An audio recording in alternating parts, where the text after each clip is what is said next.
kasi hindi po to label. So yan, sobrang bigat ng aquarium na to guys, kahit konti na lang ang laman ng tubig kasi makapal po yung glass nito.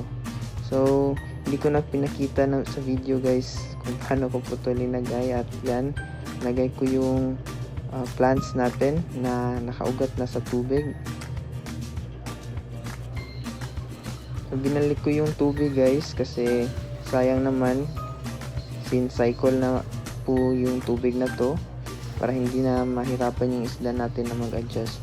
So dito naman sa malaking aquarium guys, linagyan ko din ng tubig, pero hindi ko muna yan lalagyan ng isda. So yan,